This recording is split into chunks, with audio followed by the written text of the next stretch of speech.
يا رسول الله يا حبيب الله يا رسول الله. الحمد لله رب العالمين وبه نستعين على أمور الدنيا والدين والصلاة والسلام على أشرف الأنبياء والمرسلين سيدنا وحبيبنا محمد وعلى آله وصحبه أجمعين. قال المصنف الإمام حجة الإسلام أبو حامد محمد بن محمد الغزالي رحمه الله ونفعنا بعلومه: بيان أن أجل اللذات وأعلاها معرفة الله تعالى والنظر إلى وجهه الكريم، وأنه لا يتصور أن يؤثر عليها لذة أخرى إلا من حرم هذه اللذة. اعلم أن اللذات تابعة للإدراكات، والإنسان جامع لجملة من القوى والغرائز، ولكل قوة وغريزة لذة، ولذتها بنيلها لمقتضى طبعها الذي خلقت له، فإن هذه الغرائز ما ركبت بالإنسان عبثا، بل ركبت كل قوة وغريزة لأمر من الأمور هو مقتضاها بالطبع. فغريزة الغضب خلقت للتشفي والانتقام، فلا جرم لذتها في الغلبة والانتقام الذي هو مقتضى طبعها. وغريزة شهوة الطعام مثلا خلقت لتحصيل الغذاء الذي به القوام، فلا جرم لذتها في نيل هذا الغذاء الذي هو مقتضى طبعها. وكذلك لذة السمع والبصر والشم بالإبصار والاستماع والشم، فلا تخلو غريزة من هذه الغرائز عن ألم ولذة بالإضافة إلى مدركاتها إلى آخره. Makna daripada kalam Imam Al-Ghazali rahimahullah wa nafa'ana bi ulumih, penjelasan tentang kelezatan yang paling besar dan paling tinggi adalah kelezatan ma'rifatullahi ta'ala dan memandang wajahnya Allah yang mulia, dan bahwasanya tidak terbayang pada akal pikiran adanya kelezatan, kenikmatan yang lebih utama darinya itu ma'rifat kepada Allah, kecuali orang yang terhalang dari kelezatan ini. Nah, di dalam bab ini Imam Ghazali menjelaskan bahwa kelezatan yang paling tinggi lezatnya itu adalah ma'rifatullah, mengenal Allah.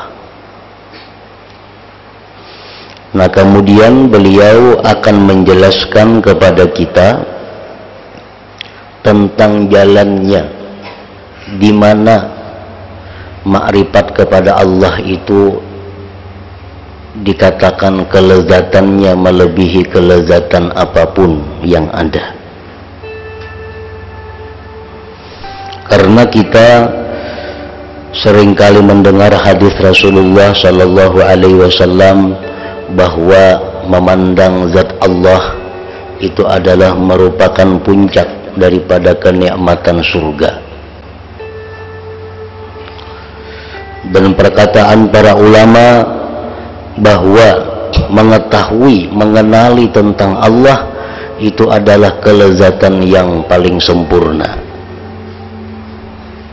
Nah, tetapi kita belum tahu bagaimana bisa diterima oleh akal pikiran kita mengenai lezatnya mengenal Allah itu. Karena selama ini kita hanya mengenal kelezatan-kelezatan itu hanya bersifat kepada benda-benda Kita hanya mengenal selama ini bahwa kelezatan itu adalah hanya merupakan rasa. Tetapi kita belum tahu bahwa kelezatan yang didapatkan oleh setiap orang yang makrifat kepada Allah Subhanahu wa ta'ala.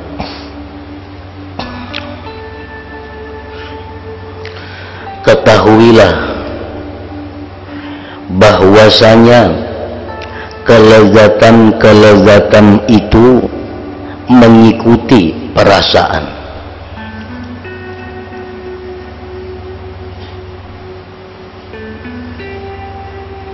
Kelezatan itu mengikuti perasaan.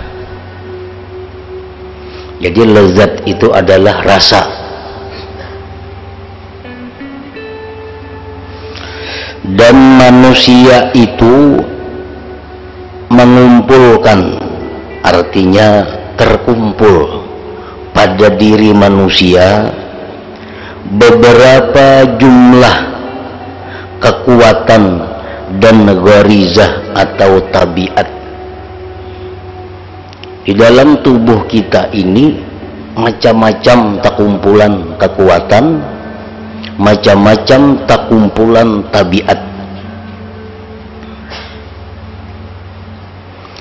Dan bagi setiap kekuatan dan gharizah tabiat itu mempunyai kelezatan. Jadi di dalam tubuh kita ini banyak mempunyai tabiat. Masing-masing tabiat itu mempunyai kelezatannya sendiri-sendiri. Masing-masing mempunyai kelezatannya sendiri-sendiri. Mata itu kelezatannya adalah pada memandang yang indah. Telinga lain lagi pulang, kelezatannya mendengar sesuatu yang merdu, yang nyaman. Penciuman lain lagi pulang kelezatannya. Nah, di dalam tubuh kita bukan hanya 3 itu, tapi banyak macam-macam yang masing-masingnya itu ada mempunyai kelezatan tersendiri.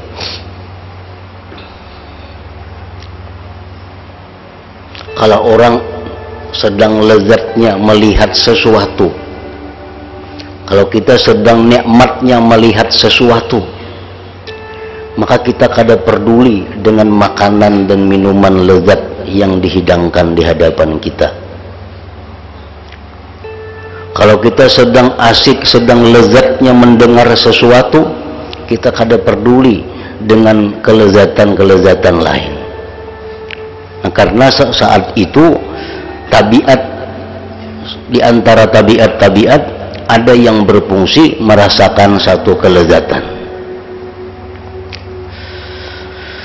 Kelezatan untuk mencapainya itu menurut kehendak tabiat yang diciptakan untuknya.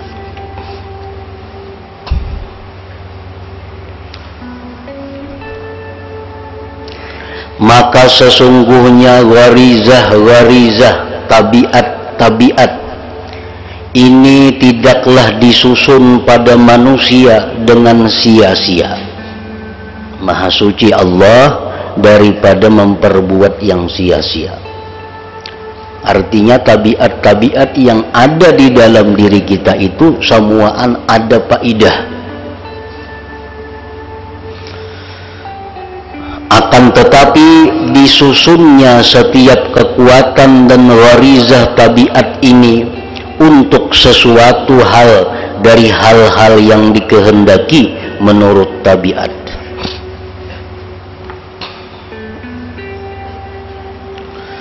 Nah, di antara tabiat yang diciptakan Allah di dalam diri kita adalah gharizah marah.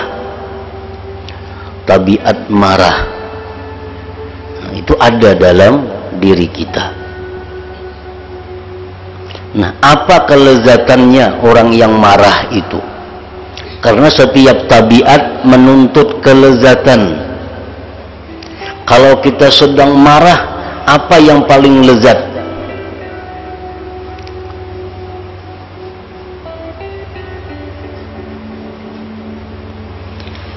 Tabiat atau garizah marah diciptakan untuk memuaskan hati dan pembalasan. Maka secara pasti bahwa kelezatannya itu tabiat marah pada menang dan membalas. Itulah yang dikehendaki tabiatnya si marah tadi. Kalau kita marah kepada seseorang umpamanya, apa yang paling lezat dalam kemarahan kita itu? Apabila orang yang kita marahi itu kalah. Bila orang yang kita marahi itu sengsara, di situ marah menemukan kelezatan. Nah, tabiat marah itu kelezatannya adalah demikian.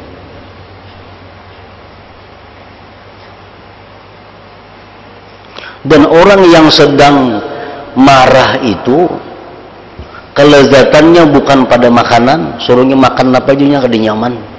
Orang rahatan marah itu, suruhnya minuman apa aja kada nyaman.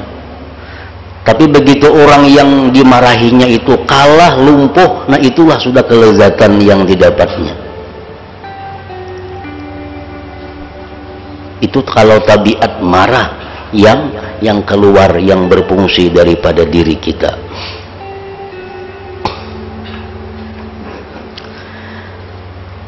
Gharizah senang makan umpamanya. Dalam diri kita ini ada tabiat yang suka makan, nafsu makan. Pasti ada dalam diri kita nafsu makan. Ia diciptakan untuk menghasilkan makanan yang mana dengan makanan itu ia bisa berdiri tegak.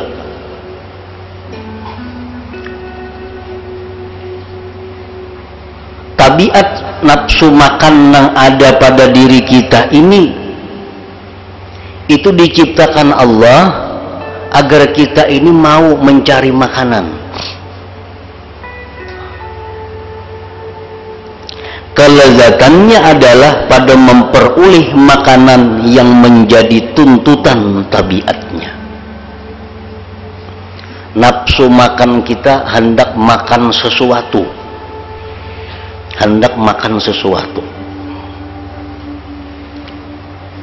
Itu diciptakan oleh Allah. Karena tabiat nafsu makan kita ini sedang berfungsi dalam diri kita, hendak makan soto rantau umpamanya. Tabiat nafsu kita hendak makan soto rantau, lalu berjalan mencari ke rantau. Ini hendak di rantau. Begitu sampai di tujuh warungnya, adakah berjual soto rantau? Ada gitu kang rantau. Nah, itu sudah menemukan kelezatan nafsu makan kita. Belum lagi makan sudah nyaman. Belum makan lagi.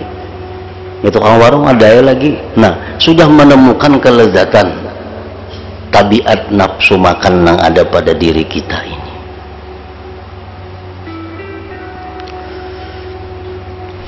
Dan begitu juga halnya kelezatan mendengar, melihat, dan mencium pada pendengaran, penglihatan, dan penciuman.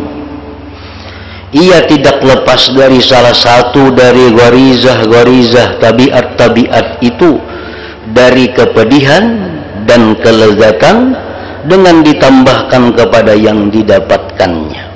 Jadi tabiat ini ia ada mempunyai satu kelezatan, ada mempunyai satu kesedihan, kekecewaan. Begitu orang yang dia marahi itu menang, maka tabiat marah pedih. Tabiat makan, hendak makan soto rantau, begitu sampai di rantau, di tukang warung habis, tabiat nafsu makan pedih. Mendengar suara-suara yang kada nyaman didengar, maka pendengaran kita pedih. Sebaliknya tadi kelezatan.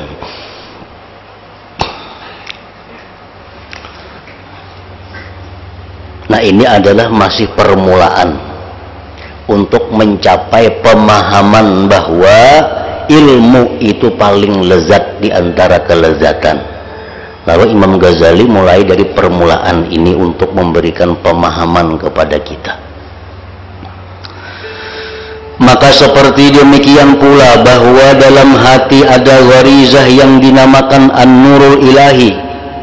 Nah, di dalam hati kita itu ada juga pulang Allah menciptakan tabiat dalam hati kita, di dalam hati andaknya Allah ada menciptakan tabiat yang ngaran tabiat itu nur ilahi.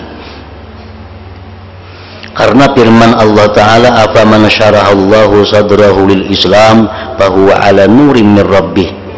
Artinya, maka apakah orang yang dibukakan Allah hatinya untuk menerima Islam lalu ia mendapat nur dari Tuhan sama dengan orang yang membatu hatinya? Terkadang garizah tabiat di dalam hati itu dinamakan akal, terkadang dinamakan mata hati yang batin, dan terkadang dinamakan juga nurul iman wal yakin.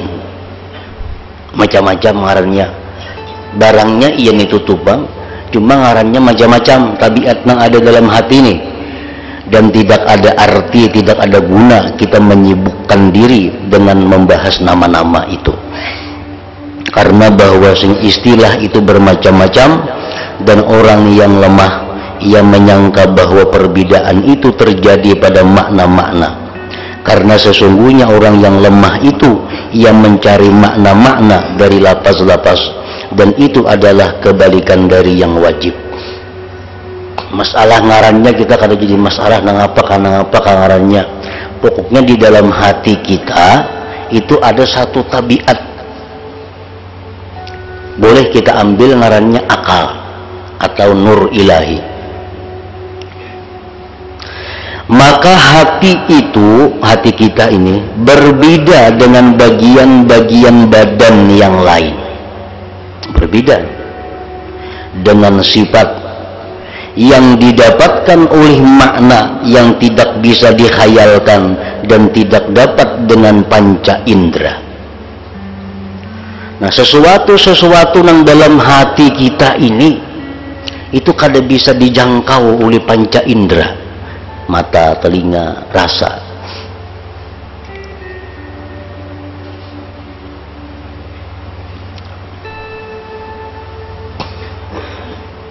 Seperti mengetahuinya akan kejadian alam semesta, atau mengetahui berhajatnya alam semesta ini kepada Sang Pencipta yang kadim, yang maha mengatur dan maha bijaksana, yang bersifat dengan sifat-sifat ketuhanan. Nah, itu kada bisa dicapai dengan panca indera. Kita hendak mengetahui tentang kejadian alam, kita hendak mengetahui bahwa alam ini berhajat kepada Tuhan. Nah, mengetahui itu kada kawa dengan mata, telinga. Maka yang hanya bisa mengetahui itu adalah sesuatu yang ada di dalam hati yang disebut dengan akal atau macam-macam tadi ngarannya.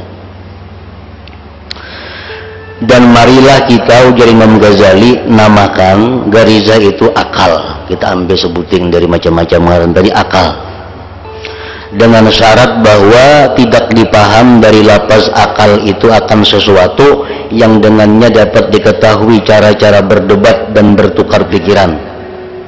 Pengertian akalnya macam-macam, ada akal yang digunakan sagan berdebat, itu kada kita pakai. Maka sungguh telah terkenal nama akal dengan ini, dan karena itu mencela akannya oleh sebagian kaum sufi. Akal yang digunakan hanya untuk berdebat, hanya untuk bertengkar itu. Jikalau tidak, maka itu adalah sifat. Akal itu adalah sifat yang membedakan antara manusia dengan hewan. Nah, di dalam hati manusia ada sesuatu tabiat yang dinamakan akal, yang akal itulah membedakan kita dengan hewan. Dengan sifat itu diketahui bahwa makrifat kepada Allah Ta'ala itu sifat yang termulia. Si akal ini nang tahu bahwa makrifat kepada Allah itu merupakan sesuatu yang paling mulia. Mata kada tahu, telinga kada tahu, tabiat marah kada tahu, tabiat makan kada tahu, tabiat guring kada tahu. Nang tahu bahwa makrifat itu adalah sesuatu yang mulia, itu tabiat yang dinamakan akal tadi. Maka tidak semestinya bahwa sifat akal itu dicela. Karena akal ini nang tahu bahwa mengenal Allah itu adalah sesuatu yang mulia.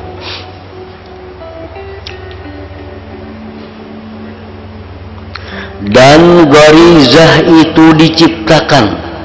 Akal nih, akal itu diciptakan untuk mengetahui akan hakikat semua perkara. Itu Tuhan menciptakan akal pada diri kita. Akal itu diberi Tuhan tabiat. Apa tabiatnya akal? Tabiatnya akal itu hendak tahu segala perkara. Maka yang dikehendaki oleh tabiatnya si akal ialah makrifat dan ilmu. Kayak mata, tabiat matanya hendak berlihat nang baik. Tabiat telinga hendak berdengar nang merdu, nang nyaman didengar. Tabiat nafsu makan hendak makan. Tabiat marah agar nang dimarahi kalah. Nah, tabiat si akal ini diciptakan Allah untuk mengetahui hakikat sesuatu. Maka yang dikehendaki oleh tabiatnya si akal ialah makrifat dan ilmu, dan itulah kelezatannya. Nah, si akal, tabiat akal ini bila inya memproses lalu tahu, nah disitulah kelezatannya. Misalnya 2 kali 2 berapa? Akal. Berpikir si akal. Ambil kayu 2 kali 2 sama dengan 4. Nah, begitu tahu 4, akal itu lezat. Akal lezat. Pokoknya akal ini tabiatnya adalah hendak tahu. Kelezatannya akal bila ia mengetahui sesuatu. Orang mempaham kitab, mutalaah kitab, kada paham yang dibaca ini apa, kada mengerti lagi kitabnya dibaca. Dipikirakannya, hendak tahu, pikirakannya diulang-ulangnya, akhirnya mengerti tujuannya. Nah, di situ akal menemukan kelezatan. Akal menemukan kelezatannya di situ. Jadi akal itu mencari lezatnya akal bukan dengan minum, bukan dengan makan, bukan dengan guring, bukan dengan kawin. Kelezatan akal itu bila ini sudah tahu yang selama ini kada tahu. Disitulah kenikmatannya akal.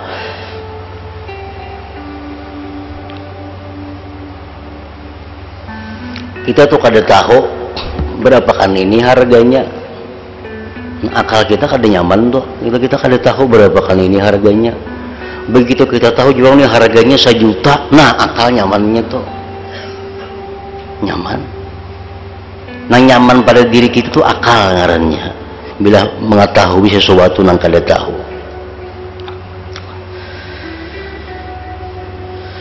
Maka yang dikehendaki oleh tabiatnya ialah ma'rifat dan ilmu, dan itulah kelezatannya akal. Jadi hendak menyamani mata, lihat nang nyaman-nyaman, nang bagus, nang indah-indah. Hendak menikmati ini, sesuaikan. Kalau hendak akal kita lezat, cari tahu nang belum tahu. Nah, cari tahu nang belum tahu. Dan tidak samar, artinya jelas. Jelas bahwasanya pada ilmu dan ma'rifat itu ada kelezatan. Itu sudah pasti bahwa dalam ilmu, dalam ma'rifat itu ada kelezatan. Cuma siapa nang lezat? Akal nang lezat. Dan akal itu ada di dalam hati kita. Akal ada di dalam hati kita. Dan otomatis bila akal itu menemukan kelezatan, hati pun jadi senang. Hati jadi senang.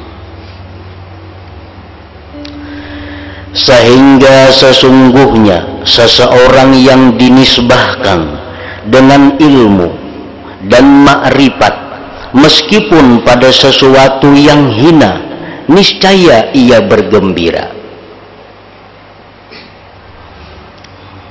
Orang tuh ada kan kelezatan akal pada ilmu, makrifat. Orang ini ada berisi ilmu, pada ilmu yang rendah aja, ilmu yang hina aja, dipadahkan inya tuh ahli dalam bidang itu, suka inya dan lezat. Umpamanya seseorang ini ahli menambal ban, sekampungan kadang bisanya menambal ban orang. Itu kita padahkan unjuk kita di kampung ini yang ahli nambal ban, saya konggo aja si Pulan bin Pulan tuh. Nah sukanya mendengar itu, padahal apa ada ilmu menambal ban itu, tapi karena itu ilmu dipadahkan tuh ahli bananya menambal ban itu, mendengarinya pasti suka, pasti lezat, karena itu adalah akal. Dan orang yang dinisbahkan dengan kebodohan, meskipun pada sesuatu yang rimih, niscaya ia bersedih hati. Mun orang tuh dipadahkan kada tahu, walaupun dalam hal yang rimih, dia akan bersedih hati. Sehingga hampir-hampir manusia tidak sabar dari mengaku berilmu dan berpuji-pujian dengan ilmu pada sesuatu yang hina. Orang yang berilmu pandai dengan permainan catur, orang ini ahli bana bercatur, dengan hinanya permainan itu, ia tidak sanggup untuk berdiam diri pada permainan itu dengan mengajarkannya. Lidahnya terlepas dengan menyebutkan apa yang telah diketahuinya.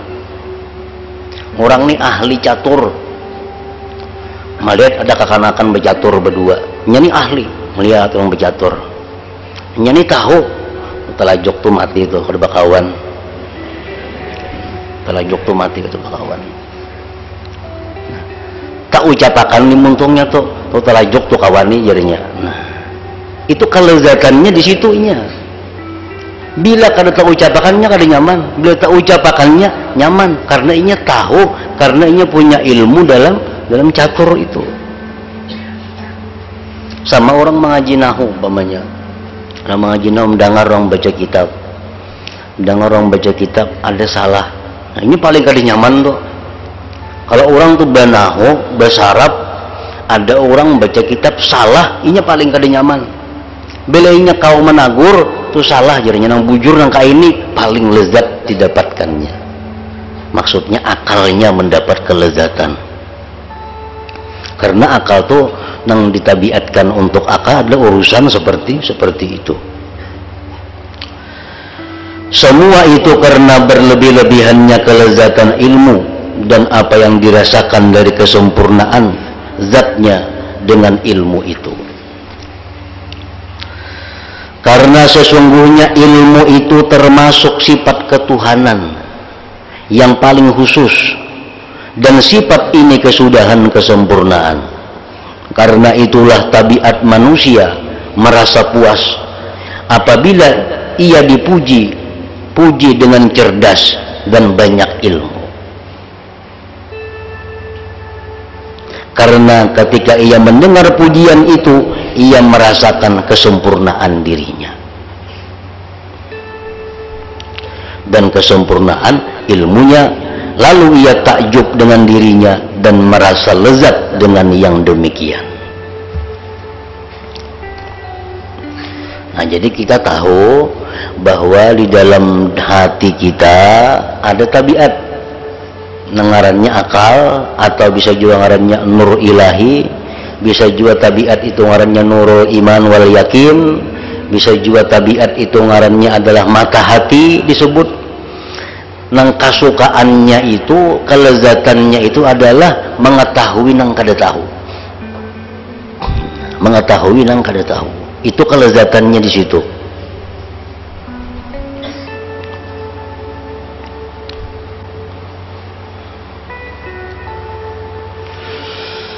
Kemudian lezatnya ilmu dengan bercucuk tanam menjahit tidaklah seperti lezatnya ilmu dengan mengendalikan pemerintahan dan mengatur urusan makhluk.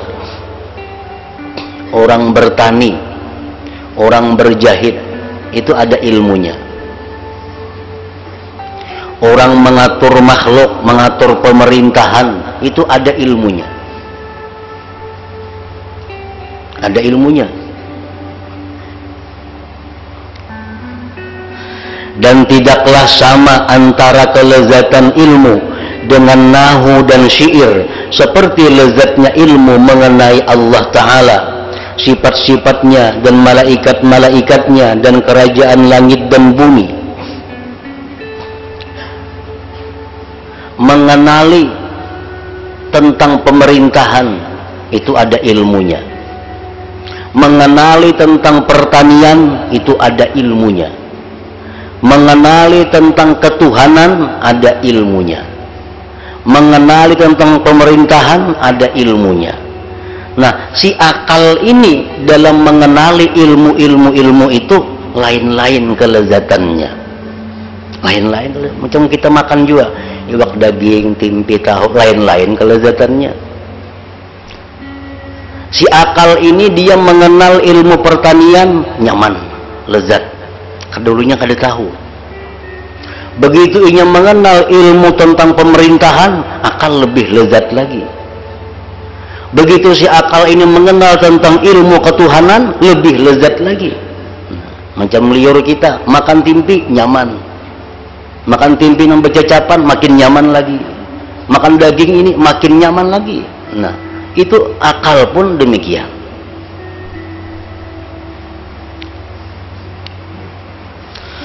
Akan tetapi kelezatan ilmu itu dengan kadar kemuliaan ilmu.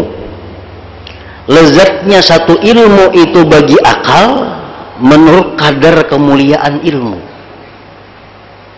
Mana tingginya ilmu tani dengan ilmu pemerintahan? Mana tingginya ilmu pemerintahan dengan ilmu tentang ketuhanan? Makin tinggi kadar ilmu yang diketahui oleh si akal, maka akal makin lezat.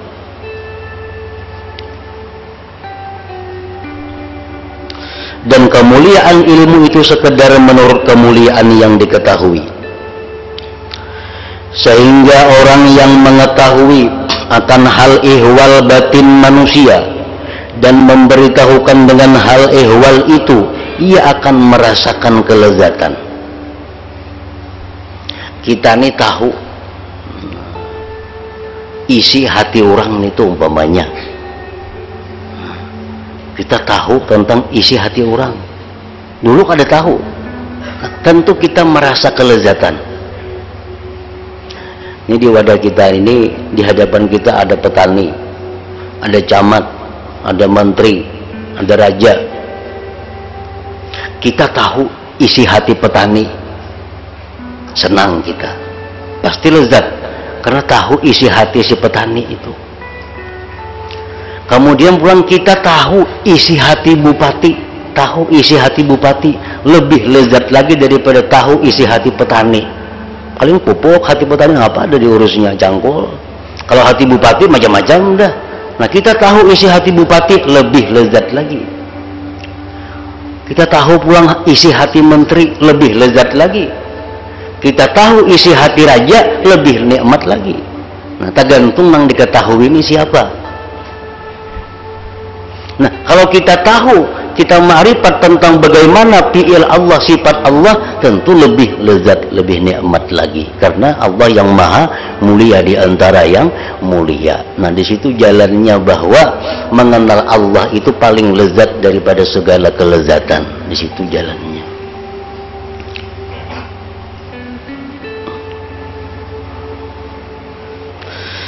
Maka jikalau ia mengetahui al-ihwal batin pemimpin negeri dan mengetahui rahasia-rahasia pengaturan pada kepemimpinannya, maka yang demikian adalah lebih lezat di sisinya dan lebih baik daripada mengetahui dengan keadaan batin petani atau keadaan batin penenun kain.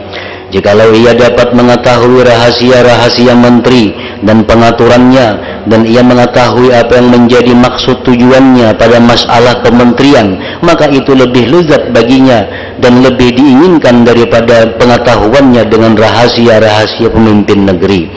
Jikalau ia mengetahui akan hal ihwal batin raja dan sultan yang berkuasa atas menteri, niscaya yang demikian itu lebih baik baginya dan lebih lezat daripada mengetahui akan rahasia-rahasia batin menteri.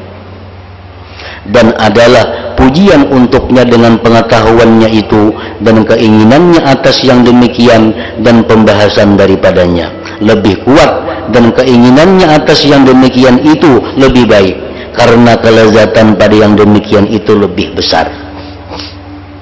Kita dipadahkan orang, ujar orang si pulan itu tahunya rahasia-rahasia petani. Nah, lezat tuh si pulan tuh mendengar tuh, dipadahkan tahu rahasia petani. Padahal orang pulang, maka si pulan tuh ujar orang tahu juga rahasia-rahasia bupati, makin lezat laginya. Padahal orang pulang tuh tahu juga rahasia-rahasia menteri, makin lezat laginya.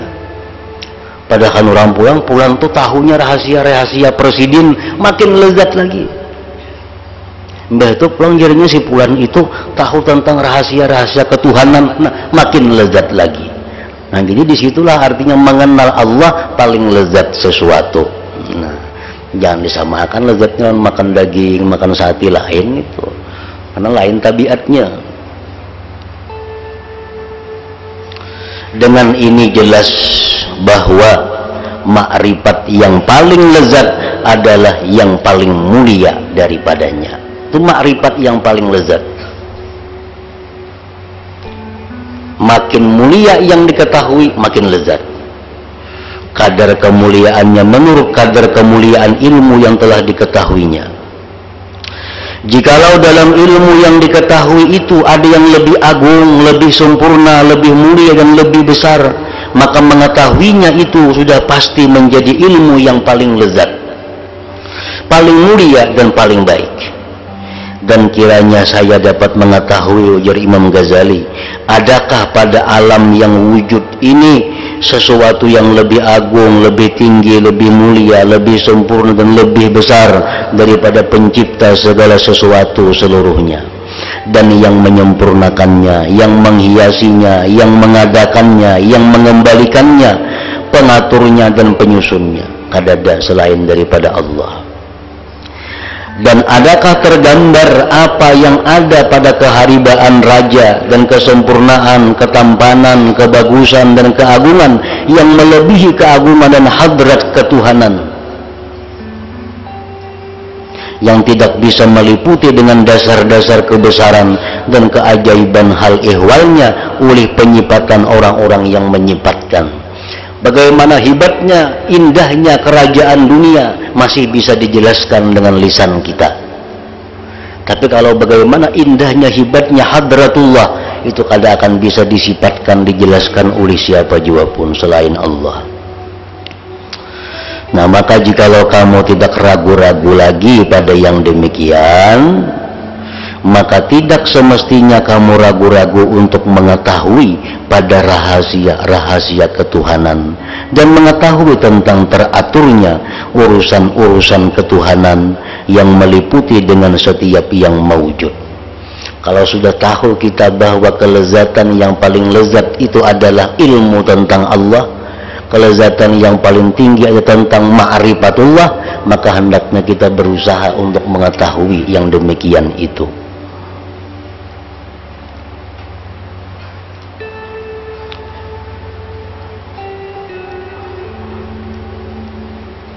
Pengetahuan yang paling lezat,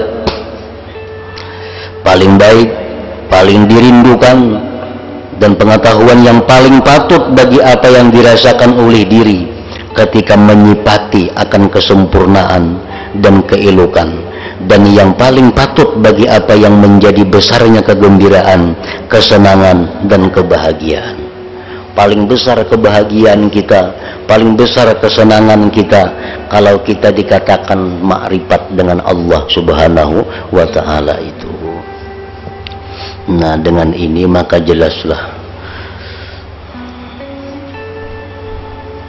dengan ini maka jelaslah bahwa ilmu itu lezat, dan bahwasanya ilmu yang paling lezat adalah ilmu dengan Allah Ta'ala, dengan sifat-sifatnya, af'alnya dan pengaturannya dalam kerajaannya, dari muntaha arasnya sampai kepada batas bumi. Nah, maka semestinya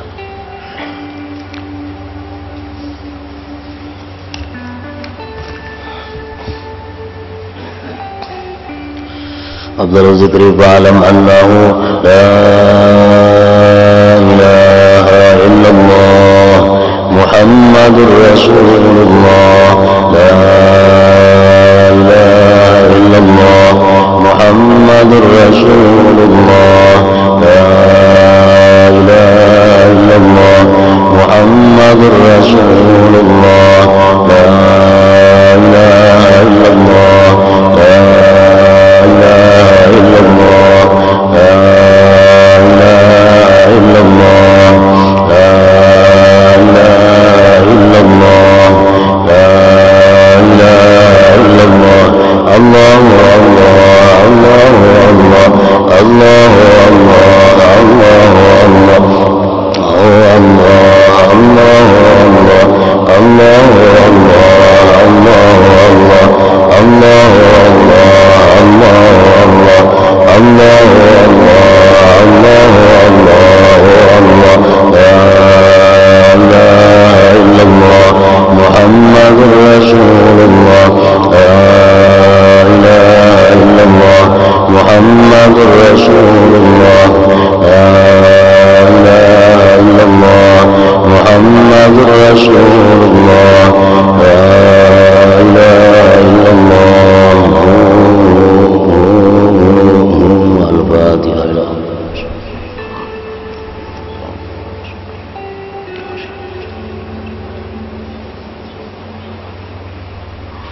فيا أيها الرجل منه شفاعة صدوا عليه سلموا تسليما اللهم صل وسلم وبارك. يا رسول الله يا حبيب الله يا رسول الله